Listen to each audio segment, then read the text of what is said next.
Oke, baik. Assalamualaikum warahmatullahi wabarakatuh. Perkenalkan saya Bintang Dwi Imam Dermawan dengan NIM 052. Hari ini ingin mengerjakan ujian praktikum basis data yang pada soal pertama itu sebuah toko buku online memiliki database dengan skema sebagai berikut. Langsung saja ke pertanyaannya. Untuk nomor 1 itu yang A, tampilkan daftar pelanggan beserta total uang yang telah mereka belanjakan. Diurutkan dari total belanja terbesar, tampilkan hanya pelanggan yang berbelanja lebih dari 500.000. Baik, di sini saya sudah membuat untuk struktur tabel di database-nya. Langsung saja kita masuk ke SQL. Pertama itu untuk tampilkan itu kita bakal menggunakan select, dilanjutkan dengan nama, dilanjutkan dengan jumlah dari harga dikali jumlah, kita tutup, dijadikan sebagai total belanja, diambil dari ID pelanggan dan juga digabung dengan pesanan.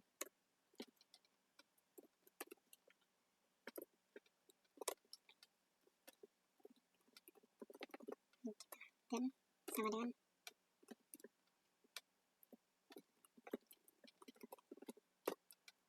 pelanggan.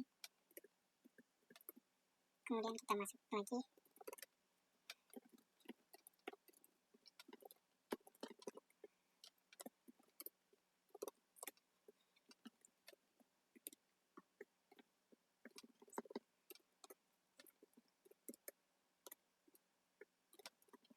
pesanan, kita join lagi untuk buku,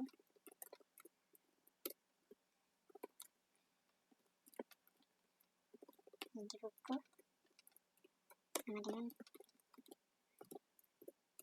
kita group, kemudian kita ambil untuk ID pelanggan dan juga nama yang memiliki jumlah belanja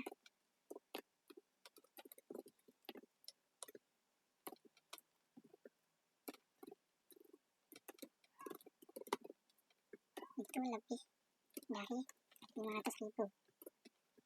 Kita urutkan dari total belanja yang paling kecil. Langsung saja kita jalankan dan dapat harganya di sini dari Dian Pratama, Andi Wijaya, dan juga Budi Santoso.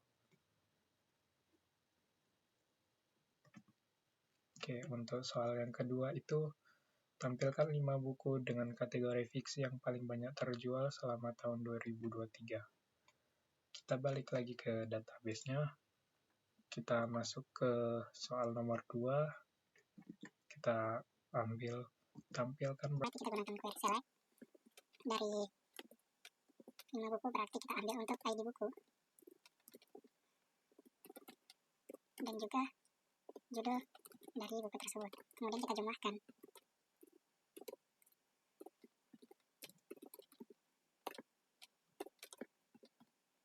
sebagai total terjual dari buku. Kita join dengan detail pesanan atau DP di buku sama dengan detail pesanan buku. Kemudian kita join lagi dengan pesanan atau PS di DP detail pesanan ID pesanan sama dengan ID pesanan, yang dimana untuk kategori itu sama dengan fiksi dan tahunnya itu dari tanggal pesanan itu dari 2023. Kemudian kita group lagi dari ID buku Kemudian kita lanjut dari judulnya tadi. Kemudian kita urutkan dari total terjual dengan maksimal 5. Langsung saja kita jalanin.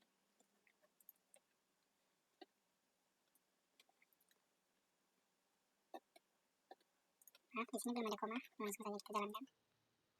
Baik, di sini udah ada total dari ID buku dengan judul dan juga total terjualnya.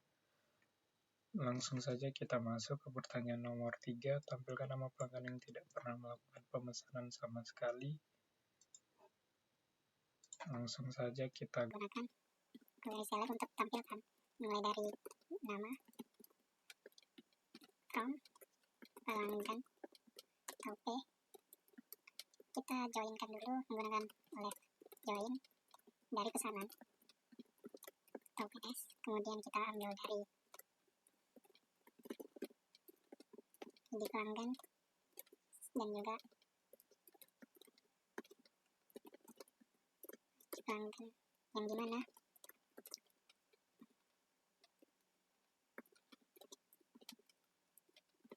ID pesanan itu kosong atau 0. Langsung saja kita jalankan. Maaf, di sini belum ada koma.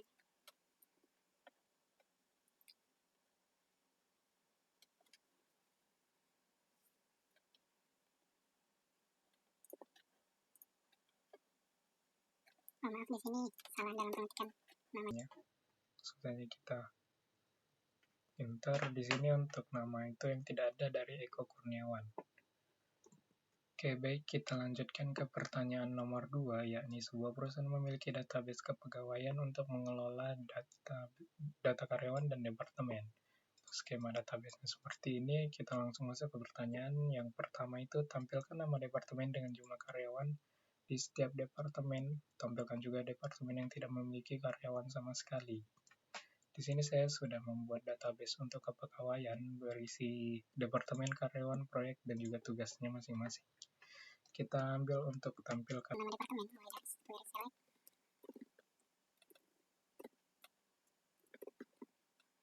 Departemen.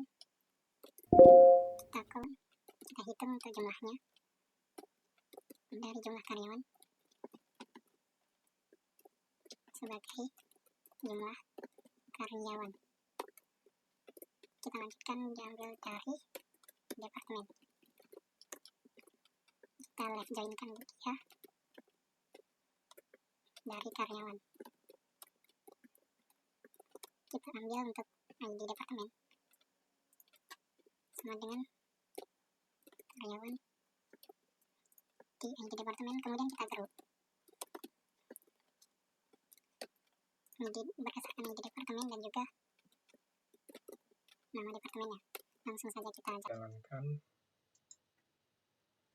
Di sini untuk nama departemen dan jumlah karyawannya sudah muncul. Kita lanjutkan ke soal yang keduanya pada nomor 2. Itu temukan nama lengkap karyawan yang memiliki gaji di atas rata-rata seluruh karyawan di perusahaan. Langsung saja kita balik ke sini. Kalau untuk menampilkan kita gunakan query select mulai dari nama lengkap dan juga gaji dari karyawan yang dimana gaji lebih besar dari yang pertama itu kita hitung rata-ratanya.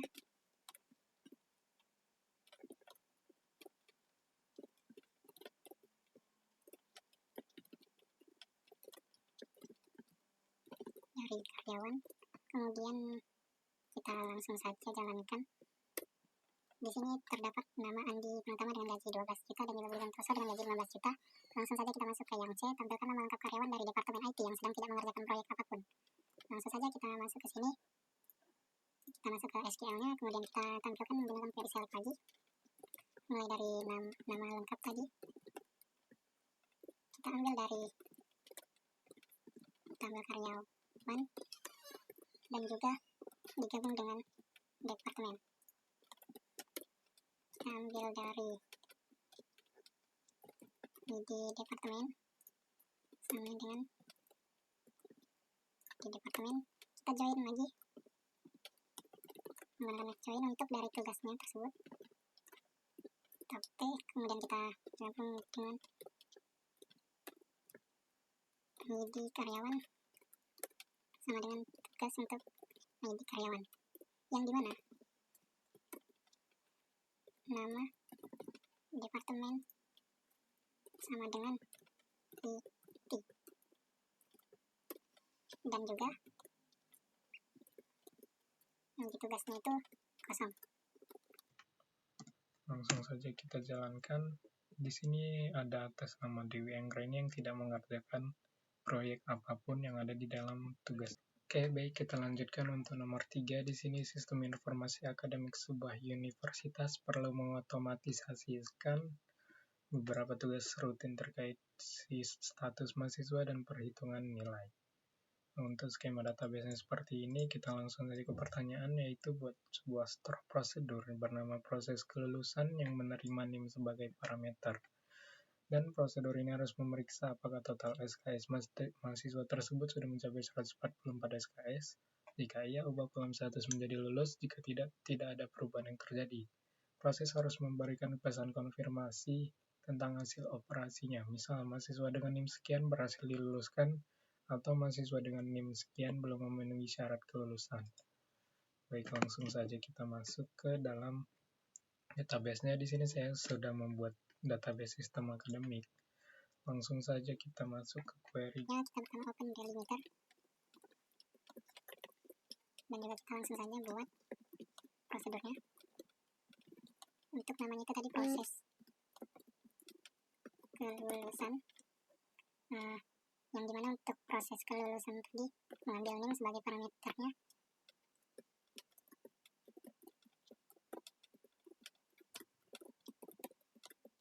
Ambil untuk NIM ini dengan varchar dengan 20 karakter. Langsung saja kita bikin. Langsung kita declare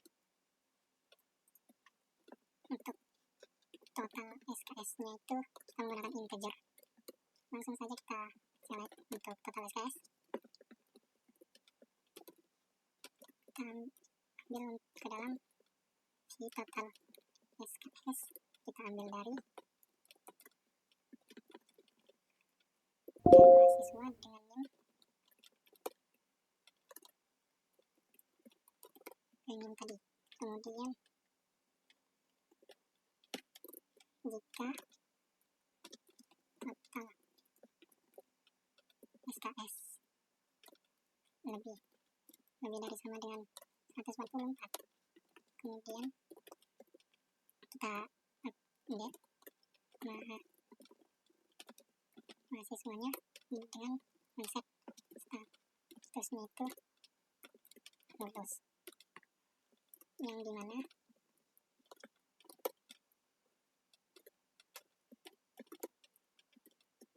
kemudian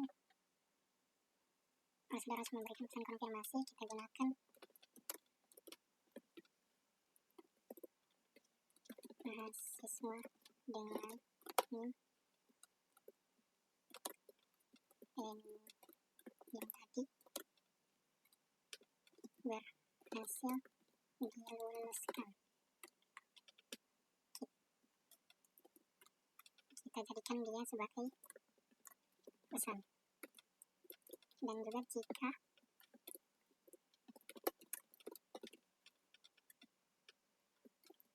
kondisi satu lagi yang dimana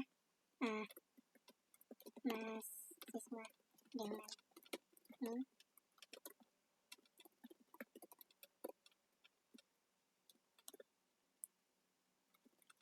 belum memenuhi syarat kelulusan, kita buat juga sebagai pesan. Setelah itu kita end kondisinya, kita end juga untuk prosedurnya, dan yang terakhir itu kita close delimiter. Langsung saja kita jalankan. Untuk ini kelupaan. Oke, untuk prosedurnya sudah berjalan. kita coba untuk praktikkan. Kita akan, nama prosedurnya itu proses kelulusan. Kita ambil dengan contoh.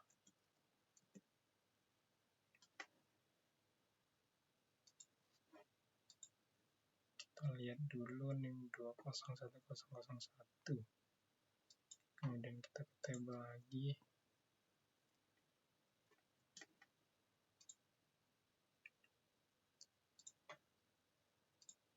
Tackle prosedur proses kelulusan. Langsung kita masukkan NIM-nya 201001 dan langsung kita jalankan. Di sini terdapat pesan mahasiswa dengan NIM 201001 berhasil diluluskan.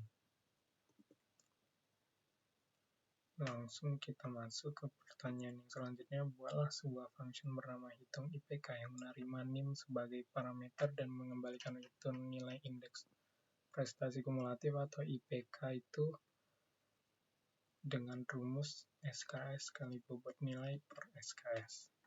Langsung saja kita buat di sini. Kita buka lagi delimiternya. Kemudian kita buat function untuk menghitung IPK berdasarkan NIM dengan varchar 20 dan juga di returnnya berdasarkan angka desimal 4,2. Terus kita declare mistik. Langsung saja kita bikin, kita declare terlebih dahulu untuk IPK-nya desimal 4,2. Langsung saja kita select untuk jumlah SKS-nya.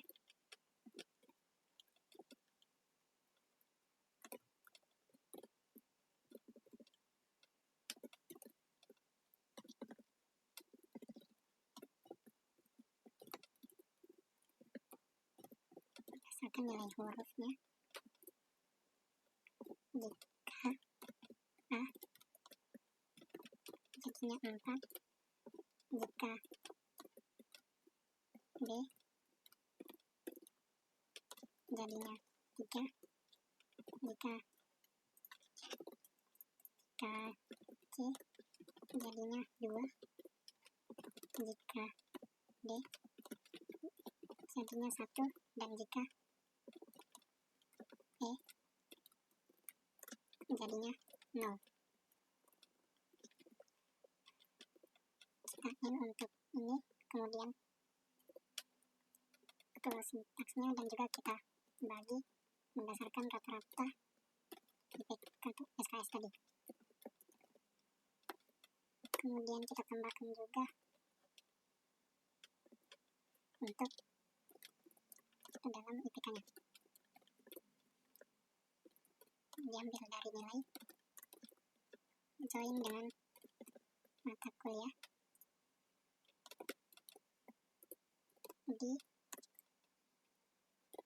kode angka sama dengan kode angka, yang dimana NIM sama dengan NIM. Kemudian untuk hasilnya kita return, tampilkan IPK-nya. Kita N untuk function-nya dan juga kita N untuk delimiternya. Langsung saja kita jalankan. Oke, di sini untuk function-nya sudah kita buat.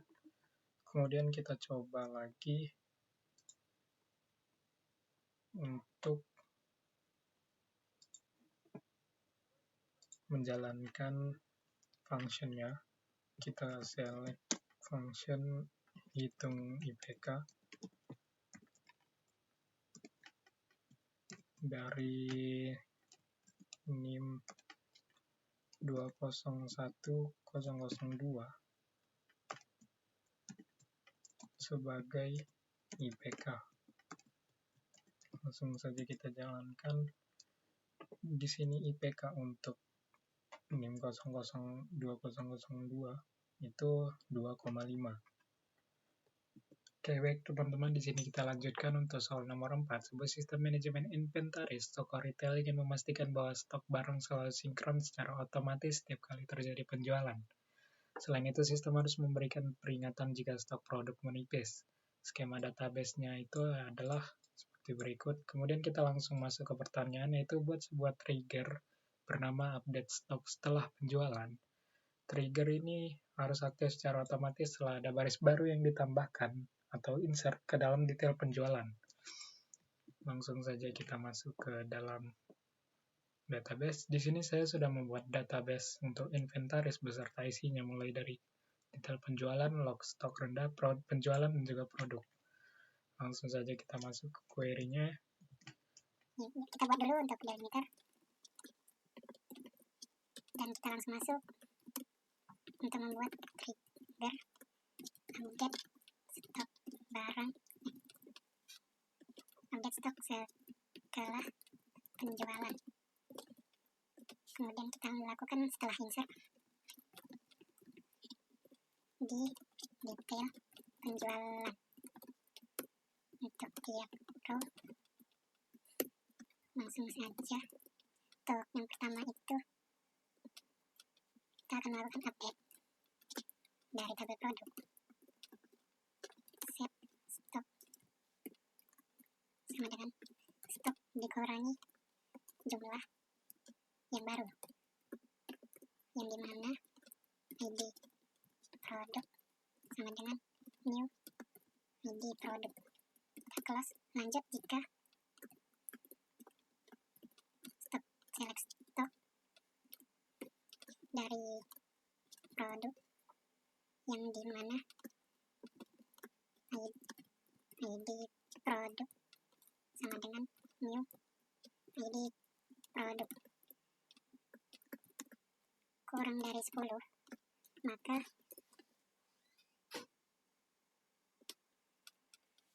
kita akan melakukan insert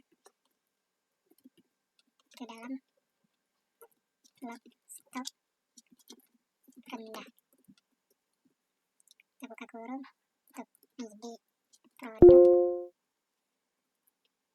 stok tersisa dan juga waktu peringatannya. Untuk value-nya itu sendiri ada di new ID produk. Kita buka kurung lagi, langsung saja kita select stoknya dari produk dimana ID produk sama dengan new ID produk. Kita tutup dan kita jalankan sekarang. Setelah itu kita close dan kita end untuk syntax-nya. Kemudian kita end juga untuk semuanya. Langsung saja kita coba jalankan. Baik, di sini kita telah selesai membuat trigger untuk update stok setelah penjualan. Kita bisa langsung coba pada untuk tabel produk, yang dimana kita coba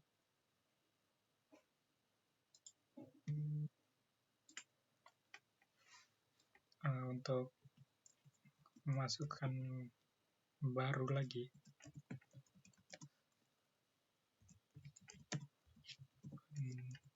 penjualan, mulai dari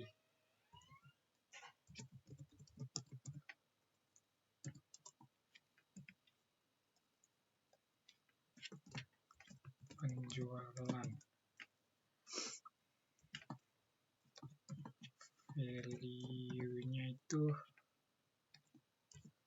1, dan juga current data terkini data tanggal terkini. Langsung saja kita jalankan. Untuk penjualan itu ada tanggal penjualan.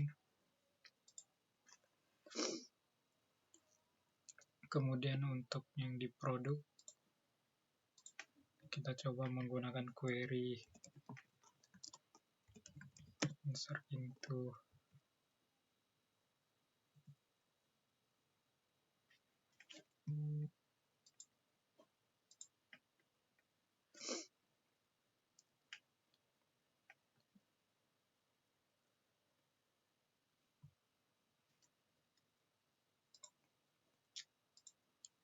di sini kita coba gunakan insert into produk,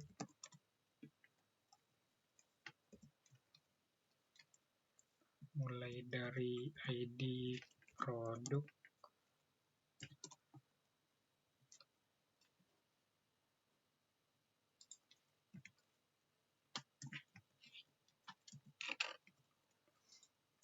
ID produk, kemudian nama produk.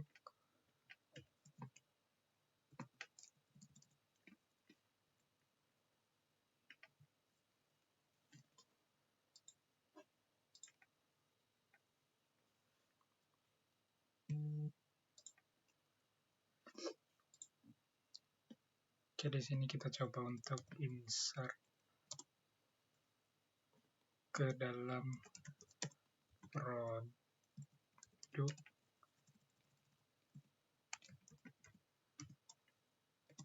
mulai dari ID produk, nama produk, dan juga stok dengan value nama produknya itu Indomie, dengan yang pertama itu ID produknya 4, nama produknya itu Indomie, dan jumlahnya itu ada 15.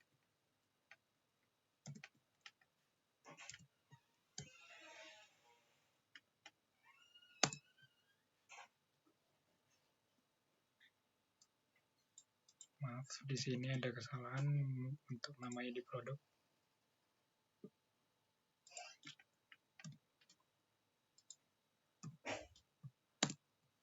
Oke, setelah itu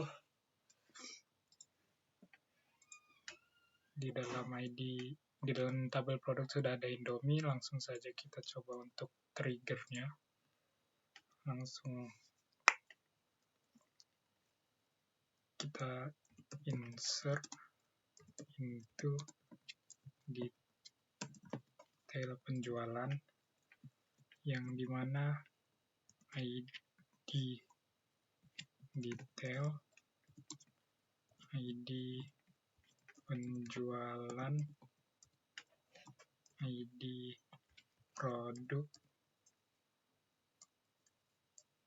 dan juga jumlah dengan value. Kita coba untuk ID detail 1, ID penjualan 1, ID produk 4, dan juga jumlahnya itu ada 8. Langsung kita jalankan. Setelah itu kita bakal melihat tabel produk. Di sini untuk tabel Indomie sudah menjadi 7. Kemudian kita lihat untuk di stok rendah. Di sini sudah ada muncul untuk ID log 3 dengan ID produk 4, dan stok tersisa itu ada 7. Mungkin cukup sekian. Terima kasih. Assalamualaikum warahmatullahi wabarakatuh.